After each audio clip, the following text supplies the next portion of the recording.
Мусульмане утверждают, что Иисус был мусульманином, но когда мы обращаемся к лучшим историческим свидетельствам о жизни и учении Иисуса, мы находим множество причин, позволяющих сделать вывод, что Иисус не был мусульманином. Вот лучшие 10 из них.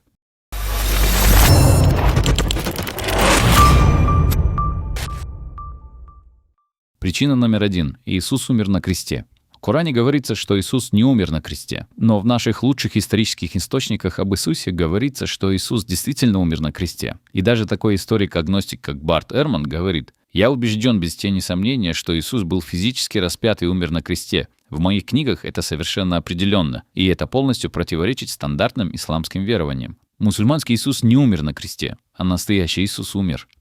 Причина номер 2. Иисус учил своих последователей называть Бога Отцом. Отец не является одним из 99 имен Бога в исламе. И Коран критикует христиан за то, что они называют себя детьми Аллаха. Но наши лучшие исторические источники об Иисусе утверждают обратное. Иисус, обращаясь к своим последователям, неоднократно называет Бога «Ваш Отец». Например, в Евангелии от Матфея 6:6 говорится: «Ты же, когда молишься, войди в комнату твою и затвори дверь твою, помолись Отцу твоему, который в тайне, и Отец твой, видящий тайное, воздаст тебе явно». Иисус мусульманин не стал бы учить своих последователей называть Бога Отцом, но настоящий Иисус учил. Причина номер 3. Иисус называет себя Сыном Божьим. Коран критикует христиан за то, что они называют Иисуса Сыном Божьим. В нем говорится: «Христиане сказали: Мессия, Сын Аллаха». До чего же они отвращены от истины? Но наши лучшие исторические источники об Иисусе утверждают обратное. В Евангелии от Иоанна 10:36 Иисус говорит: «Я Сын Божий». А в Евангелии от Матфея 14:33 Иисусу поклоняются, и его ученики говорят: «Истинно, ты Сын Божий». Иисус-мусульманин не стал бы называть себя Сыном Божьим, но настоящий Иисус называл себя так.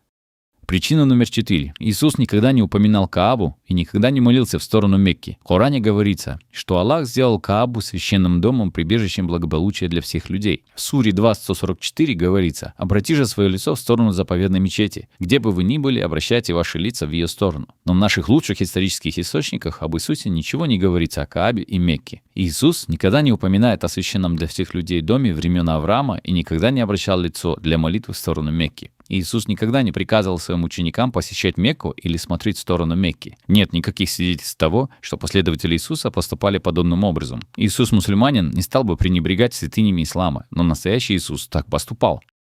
Причина номер 5. Иисус не учил своих учеников поститься во время Рамадана. Согласно хадису, Мухаммед сказал: «Тому, кто постится в месяц Рамадан с верой и надеждой на награду Аллаха, простятся его прошлые прегрешения». Но наши лучшие исторические источники об Иисусе говорят, что хотя он и учил о посте, он ничего не говорил о месяце Рамадан, или о том, что нужно поститься только днем, или о ночной силе, или о посте, обеспечивающем прощение грехов, или о том, что все должны поститься вместе как группа. И об этом не стоит забывать. В Евангелии от Матфея 6:17-18 Иисус учил, что христиане не должны делать вид, что соблюдают пост. Иисус-мусульманин не стал бы игнорировать самый священный месяц в исламе, но настоящий Иисус так поступал. Причина номер 6. Иисус молился, глядя вверх. Мусульмане любят указывать на то, что по крайней мере один раз Иисус молился лицом вниз. А поскольку мусульмане молятся лицом вниз, Иисус должно быть мусульманин. Но в наших лучших исторических источниках об Иисусе говорится: «После сих слов Иисус возвел очи свои на небо и сказал: Отче, пришел час, прославь Сына Твоего, да и Сын Твой прославит Тебя». Иисус-мусульманин не стал бы молиться, глядя в небо, но настоящий Иисус молился. Причина номер 7. Иисус ожидал, что его последователи будут читать и знать Священное Писание. В Коране упоминаются предыдущие книги, ниспосланные Богом, в том числе те, что были даны Моисею и Давиду, но он не проявляет к ним особого интереса. В Коране нет цитат из Ветхого Завета. Коран никогда не предписывает и даже не рекомендует мусульманам читать предыдущие книги. Мусульмане часто утверждают, что эти книги были искажены, но наши лучшие исторические источники об Иисусе свидетельствуют о том, что он часто приводил цитаты из Ветхого Завета, говоря: «Разве вы не читали, что сказал вам Бог?» Другими словами, Иисус знал предыдущие книги и ожидал, что его слушатели тоже будут их знать. Он поражал религиозных учителей своим знанием Священных Писаний и ожидал, что его слушатели будут знать Слово Божье. Иисус-мусульманин не велел бы своим слушателям читать предыдущие Священные Писания, но настоящий Иисус это делал. Причина номер 8. Иисус действительно понимал предыдущие Священные Писания. В Коране упоминаются предыдущие книги, ниспосланные Богом, но, похоже, о них мало что известно. В Коране 22:36 мусульманам предписывается приносить жертвы верблюдов и есть их. В В Коране говорится, что Мария, мать Иисуса, является сестрой Аарона. Но Иисус знал закон Моисея. Верблюдов нельзя приносить жертву или есть. И Иисус знал, что Аарон жил более чем за 1000 лет до своей матери. Хотя Коран ничего не говорит о жизни Иисуса, наши лучшие исторические источники свидетельствуют о том, что он беседовал с экспертами о законе Моисея и об истории еврейского народа. Мусульманский Иисус, как и Коран, мало что знал о предыдущих священных писаниях, но настоящий Иисус знал.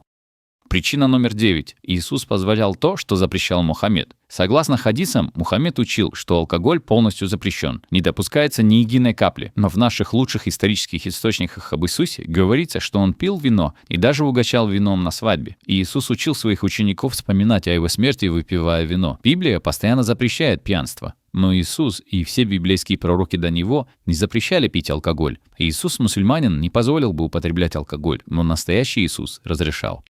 Причина 10.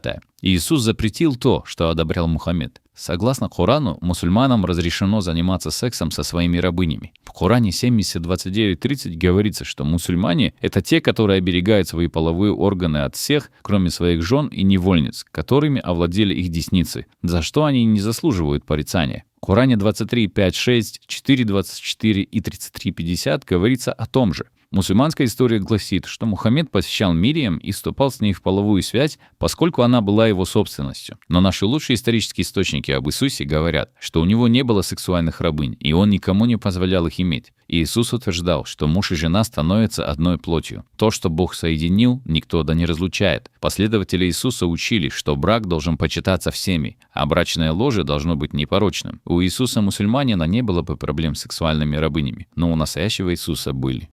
Откуда мы знаем, чему учил настоящий Иисус? Это содержится в 4 Евангелиях.